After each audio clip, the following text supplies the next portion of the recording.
कल्याण स्टेशनवरती मोठ्या प्रमाणात प्रवाशांची लांबचा प्रवास करणाऱ्या प्रवाशांची गर्दी या ठिकाणी दिसून येते। मी सध्या उभा आहे कल्याण स्टेशनच्या 4 ते 5 प्लॅटफॉर्म नंबरवरती। आपण पाहू शकता या ठिकाणी मोठ्या प्रमाणात जी गर्दी आहे ही लांब पल्ल्याच्या प्रवास करणाऱ्या प्रवाशांची आहे। एकंदरीत पाहायला गेलं तर 2 दिवसापासून मुंबई असतील उपनगर असेल त्या ठिकाणी मोठ्या प्रमाणात पाऊस पडला होता आणि त्या पावसामुळे काल देखील छत्रपती शिवाजी महाराज टर्मिनस ते ठाणेपर्यंत सर्वच गाड्या रद्द करण्यात आलेल्या, अनेक मेल एक्सप्रेस गाड्या रद्द करण्यात आलेल्या। मात्र आज पहाटेपासून या ठिकाणी जे लांब पल्ल्याच्या गाड्या म्हणजे दूरचा प्रवास करणारे प्रवासी कालपासून कल्याणमध्ये या ठिकाणी थांबलेले आणि आज आपला पुढचा प्रवास करण्यासाठी या ठिकाणी निघालेले। मात्र या ठिकाणी आपण पाहू शकतो की मोठ्या प्रमाणात गर्दीची जी आहे झालेली आहे। आज देखील पूर्ण लांब पल्ल्याच्या ज्या गाड्या आहेत ते या वेळेवरती नसल्याचे चित्र या ठिकाणी दिसत आहे। आपल्या सोबत काय प्रवासी देखील आहे, आपण त्यांच्याशी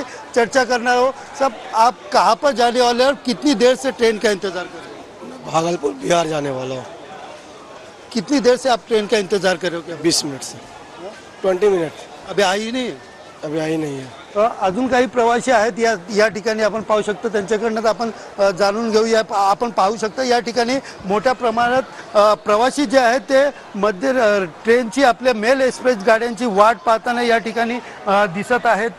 बरोबर। आप कहाँ पर जाने वाले हो? कितनी देर से खड़े हो? ट्रेन आई है क्या यहाँ पर? बताओ।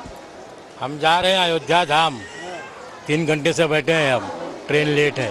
3 घंटे से ट्रेन लांब पल्ल्याच्या गाड्यांच्या वेळापत्रकावर परिणाम झालेला आहे। नक्कीच सुनील, तुमच्याकडून अपडेट्स जाणून घेणार आहोत। आता आपल्याला ठाण्यातले अपडेट्स